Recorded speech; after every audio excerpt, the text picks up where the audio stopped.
امام حسین جمعے والے دن خطبہ پڑھنے لگے. جمعے سے پہلے امام حسین نے خطبہ پڑھا اور آپ نے ایک جملہ کہا جو ہمیشہ یاد رکھا جائے گا. آپ نے فرمایا یزید کو جا کے بتا دو کہ مجھ جیسا تجھ جیسے کی بیعت نہیں کر سکتا. او کیا فکرہ ہے امام علی مقام کا. فرمانے لگے مجھ جیسا تجھ جیسے کی بیعت. اور آپ فرمانے لگے بتاؤ اس وقت پوری دنیا میں کوئی نبی کا نواسہ موجود ہے میرے سوا؟ حضرت آدم سے لے کر مصطفیٰ کریم تک اس وقت پوری دنیا میں کوئی نبی کا نواسہ ہے؟ اور فرمایا اگر میں ہی ہوں پوری کائنات میں. لوگ کہتے ہیں فلانا علامہ صاحب کی تبلیغ بڑی ہے. ہم سے بڑا کون ہوگا تبلیغ کی بات کرنے والا؟ لیکن ڈرو اللہ سے, ڈرو, گمراہ نہ کرو قوم کو. یہاں تباہی اتر گئی ہے. کوئی بڑی داڑھی رکھ کے معاذ اللہ تعالیٰ اہل بیت کے بارے میں بکواس کرتا ہے, اور کوئی بالکل داڑھی مڈا کے ننگا سر کر کے ممبروں پہ ناچتا ہے اور صحابہ کے بارے میں بکواس کرتا ہے. میرے مصطفیٰ کے پاس اگر ابو بکر آئے ہیں تو وہ بھی شان والے ہیں, اور اگر بی بی عائشہ صدیقہ ان کے بستر پہ رہی ہے تو وہ بھی شانوں والی ہے. مولا علی شیر خدا کے بارے میں جو بات کرے پکا بے ایمان ہے.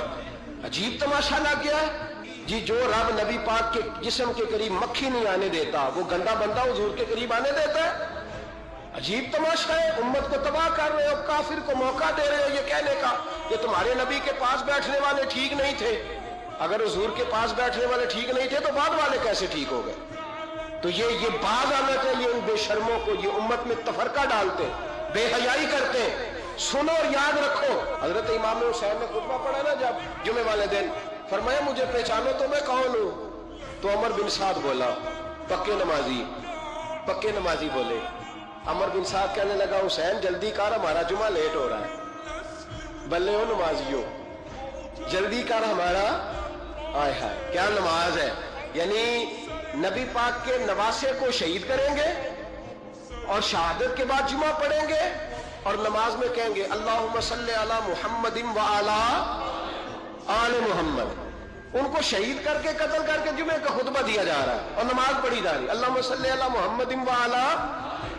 تو میرا سنی بڑا بولا ہے, کہتا ہے جی وہ زیادہ نمازیں پڑھتے ہیں. تو زیادہ نمازیں تو عمر بن سعد بھی پڑھتا تھا. تو بولا او خدا کے دیکھے نا جتنی نماز کی اخلاق کی بات شاید میں کرتا ہوں, آپ کو جماعت میں کم لوگ ملیں گے, لیکن یاد رکھنا نماز عقیدہ نہیں, روزہ عقیدہ نہیں. عقیدہ حسین ہے, عقیدہ حسن ہے, عقیدہ علی ہے, عقیدہ عثمان غنی ہے, عقیدہ عمر فاروق ہے. میں اس شخص کو کیا کروں؟ مجھے اس شخص کی کیا ضرورت ہے جو ممبر پہ بیٹھ کے کہتا ہے حسین ابن علی باغی تھے؟ وہ شخص اس کی نماز روزہ حج زکات دیکھا جائے گا. آؤ قرآن مجید سورہ شورا آیت نمبر 23, گھر جا کے قرآن مجید کھولو, یہ والی آیتیں بھی پڑھا کرو, یہ والی بھی کھولا کرو. صحابہ جمع ہو کے نبی پاک کے پاس آئے, عرض کی یا رسول اللہ صلی اللہ علیہ وسلم آپ کے خرچے زیادہ ہیں, آمدن کا ذریعہ کوئی نہیں. جس طرح آج لوگ ہر پیر صاحب سے نہیں پوچھ رہے, علامہ صاحب سے, کہ آپ کام کوئی نہیں کرتے, کپڑے پھر بھی سفید پہنتے, کیا ذرائع آمدن ہے, پھر بھی آپ گاڑی میں گھومتے. ہمارا تو پروگرام تھا مولوی بھوکا مر جائے, پر اس کے پاس آتے ہیں تو یہ تازی چائے پلاتا ہے. کیا مطلب, کس طرح کا رویہ ہے؟ صحابہ کے بار وہ یہ نہیں سوچتے تھے آتے کہاں, وہ کہتے تھے آگے بڑھ کے حصہ ڈالے. وہ سارے آگے بڑھے, کہا یا رسول اللہ صلی اللہ علیہ وسلم اخراجات زیادہ ہیں, ذرائع آمدن بظاہر کوئی نہیں. نذرانوں پہ اعتراض نہ کیا کرو, نذرانہ دینا نبی پاک کی سنت ہے, نذرانہ قبول کر لینا نبی پاک کی, بولو حضور کی سنت ہے. تو صحابہ جمع ہو کے آئے, ایک جگہ پہ میٹنگ کی, کہا تھوڑے سے پیسے ہر مہینے پیش کریں گے. تو حضور سے بات کون کرے گا پیسوں کی؟ کہا ہم نے نہیں کرنی, نبی پاک کے چچا جناب عباس کریں گے. حضرت عباس رضی اللہ تعالیٰ عنہ کے ذمہ لگایا گیا. جناب عباس آئے, حضرت عباس رضی اللہ تعالیٰ عنہ پیسے لے کے آئے, اور سیانے بندے تھے, انہوں نے بڑی سمجھداری والی عقل مندی والی بات چھیڑی. یہ نہیں کہا کہ حضور ہم یہ نذرانہ دیں گے, کہنے لگے یا رسول اللہ ہمیں پتہ ہے آپ کی مذہبی مصروفیت اتنی ہے کہ آپ کو ٹائم نہیں ملتا کاروبار کرنے کا.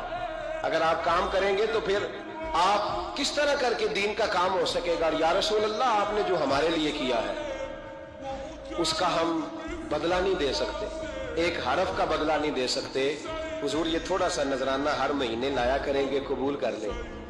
नबी पाक के सामने रखा ही था कि अल्लाह का कुरान बोल पड़ा, का कुल्ला अस्अलुकुम अलैहि अजरा, महबूब इनसे फरमा दो कि मैंने तुम्हारे लिए बड़ी तकलीफ सही है, पर मैं तुमसे कोई अजर नहीं मांगता, तुमसे कोई अजर नहीं मांगता। हाँ, अगर तुमने कुछ करना है इल्लल मवद्दत फिल कुर्बा, तो मेरे करीबियों से प्यार करते रहना, मेरी खतीजा से प्यार करना, मेरी आयशा का अदब करना, मेरे करीबियों का एहतराम करना। या रसूल अल्लाह, अज़वाज तो घर में है ही, करीबी कोई और भी खास है जिसका अदब करना है? तो नबी पाक ने फरमाया हाँ, अली, फातिमा, अली और फातिमा की औलाद। फरमाया इनका अदब करते रहना, इसका मतलब ये होगा कि तुमने मेरे साथ बड़ा ही अच्छा सलूक किया है। कहा इनका अदब करना, जनाब अली, सैयदा फातिमा और दोनों की उनका अदब करना फराइज़ दीन, अहले बैत का अदब करना फराइज़। कुछ लोग कहते हैं कुछ लोग जी सैयद बन गए है नहीं, पर तो मैं कहा जेडे बन गए उन्होंने अल्लाह आप ही पूछ लेगा, तू अदब कर। जेडे बन गए ने अल्लाह, शेखुल इस्लाम वल मुस्लिमीन हजरत ख्वाजा कमरुद्दीन सियालवी रहमतुल्लाह ताला अलैह, दो बंदे ख्वाजा साहब से मिले तो उनको पता था कि ख्वाजा साहब सैयदों का बड़ा एहतराम करते हैं। आला हजरत फाज़िल बरेलवी का जब उर्स होता है ना बरेली शरीफ, तो सैयदों को स्टेज पे बिठाया जाता है और बड़े बड़े आलिम नीचे बैठते। तो दो बंदे आ गए, कुछ लेने कुछ मांगने थे, फरार दोनों। टांगे से उतरे तो सियाल शरीफ के रास्ते में दरमियान में प्रोग्राम बनाया कि सुना ख्वाजा साहब सैयदों का बड़ा अदब करते हैं, सैयद ना बन जाए। बन भी जाते हैं ना लोग, तो सैयद ना बन जाए, तो ठीक है जी बन जाओ। बन गए सैयद। ख्वाजा साहब को किसी ने अंदर जाके बताया दो सैयद आए हैं, तो ख्वाजा साहब इस तरह दौड़े कि ना जूता ना सर पे टोपी, दौड़ के आए। शेखुल इस्लाम ख्वाजा साहब ने हाथ चूमे, नजराना दिया, दो तीन थैले भर के दिए लंगर के। जब वो जाने लगे ना तो ख्वाजा साहब उनके साथ बाहर तक आए, जहां उन्होंने सैयद होने का प्रोग्राम बनाया था वहां तक साथ आए, उनको रवाना किया। तो उनमें से एक बंदा खुद ही बोल पड़ा, कहने लगा हुजूर यहाँ लोग दरवाजे तक छोड़ने आते हैं या गाड़ी तक? ना दरवाजा ना गाड़ी, आप दरमियान में रुखसत करने आए, समझ नहीं आई। तो ख्वाजा साहब फरमाने लगे तुम यहीं सैयद बने थे, यहां तक अदब करना जरूरी था। यहां तुम सैयद बने थे, यहां तक अदब करना, पीछे तुम सैयद नहीं हो तो मैं कैसे अदब करूं? जहां तक तुम सैयद हो वहां तक अदब करना। और मेरे आला हजरत ने अकीदा दिया, कहने लगे तेरी नस्ल पाक में है बच्चा बच्चा नूर, तेरी नस्ल पाक में है बच्चा बच्चा नूर का, तू है ऐने नूर तेरा सब घराना नूर का। तो मियां साहब ने इसकी वजाहत भी की। मियां साहब से कहा हुजूर अदब करता कौन है? सारे तो अदब करते नहीं। तो मैं दूर देना जाता, पुराने मुहद्दिसीन नहीं पूछता, ये कश्मीर में मियां मोहम्मद बख्श साहब से पूछ लेते हुजूर अदब करता कौन है? तो मियां साहब फरमाने लगे असला नाल जे नेकी करिए। किना नाल? असला नाल जे नेकी करिए तो नस्ला ताक नहीं भुल दे। हाँ, बेअसला नाल नेकी करिए तो फुल कन्या नाल तुल दे। बेअसला फरमाने लगे जो असल होगा ना, इखलाक का, किरदार का, खानदान का असल, वो हमेशा मुस्तफ़ा के सहाबा का भी एहतराम करेगा और अहले बैत नबूवत का भी इनका अदब करे। सुने नबी पाक ने क्या फरमाया, तिरमिजी में हदीस है। नबी पाक ने खुतबा हुज्जतुल विदा दिया। लोग हमें कहते हैं नमाज रोजा हज ज़कात इससे आगे ना जाओ। हुजूर ने खुतबा दिया, फरमाया मैं तुम्हें दो चीजें दे के जा रहा हूं, अगर थाम के रखोगे तो गुमराही तुम्हारे पास नहीं आएगी। या रसूलल्लाह कौन कौन सी? फरमाने लगे एक मैं तुम्हें कुरान दे के जा रहा हूं, दूसरा अपना खानदान दे के जा रहा हूं। इनको थाम के रखना, गुमराही कभी तुम्हारे पास, इनको थाम। सुनो हजरत उसामा बिन ज़ैद रदी अल्लाह ताला, हजरत उसामा आप फरमाते मुझे नबी पाक से कोई काम था, ये भी तिरमिजी की हदीस है। कहते हैं मैं हुजूर से मिलने गया तो मैंने ना हुजूर से बात छेड़ी, नबी पाक से मैंने जिक्र छेड़ा। जब वो बात मैंने करनी शुरू की ना तो हुजूर ने चादर ओढ़ी हुई थी, बुक्कल जिसको मारते हैं, कहते हैं चादर ओढ़ी हुई थी। तो नबी पाक की ना चादर में दो चीजें हरकत कर रही, जनाब उसामा बिन ज़ैद रज़ी अल्लाह ताला अन्हु फरमाते हैं, बात करते करते मेरी तवज्जो जब उधर गई तो मैं असल बात ही भूल गया। मैं कहना कुछ चाह रहा था, मेरी जुबान से कुछ निकल रहा था। क्योंकि जब तवज्जो बट जाती है ना, इसलिए तवज्जो बट जाए तो फिर लफ्जों का हुस्न बरकरार नहीं रहता। तो जनाब उसामा बिन ज़ैद कहते हैं, मैं कहना कुछ चाह रहा था, मेरे मुंह से निकलता कुछ और था। तो सरकार समझ गए। तो हुजूर सल्लल्लाहु अलैहि वसल्लम मुस्कुरा के कहने लगे, भूल गए हो ना बात?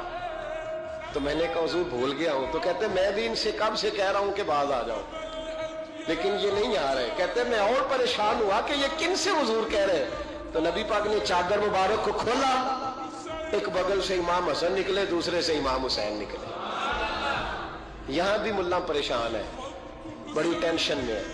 कहता जी हर नाना ही अपने नवासों से प्यार करता है। तो मैंने कहा बेवकूफ, ये आम नाना नहीं, ये वो वाले नाना है जिनके बारे में अल्लाह कहते हैं, वमा यंतिकु अनिल हवा इन हुवा इल्ला वह्यु यूहा। फरमाया मेरे महबूब उतनी देर तक बोलते ही नहीं जब तक मैं हुक्म नहीं कर देता। तो इमाम हसन और हुसैन का प्यार भी अल्लाह का हुक्म था, इसलिए हो रहा था। फरमाते जब नबी पाक की बगलों से वो दोनों निकले ना, तो मैंने हुजूर की आंखों में चमक देखी, नूर देखा। और जैसे बंदा किसी से प्यार करता है तो चेहरा भी बता नहीं रहा होता। आजकल की जुबान में कहते हैं बॉडी लैंग्वेज, उसकी बॉडी लैंग्वेज भी बताती है कि ये जो बात कर रहा है ना ये तारी है। तो महबूब फरमाने लगे, उसामा ये दोनों मेरे बेटे हैं, ये दोनों मेरे बेटे हैं क्योंकि मेरी बेटी के बेटे हैं। और फरमाया उसामा मैं इनसे बड़ा प्यार करता हूं। काश उम्मत इन लफ्जों को समझ जाए। हुजूर ने फरमाया मैं इनसे बड़ा प्यार करता हूं, मैं बड़ा प्यार करता हूं। और मैंने रब से दुआ की है, या अल्लाह जो इनसे प्यार करे तो उससे प्यार करना। मैंने ये दुआ की है, ए अल्लाह जो इनसे प्यार करे तो उससे भी प्यार करना। हजरत इमाम हसनैन, पहली बात यह है कि इनका प्यार ईमान का हिस्सा है।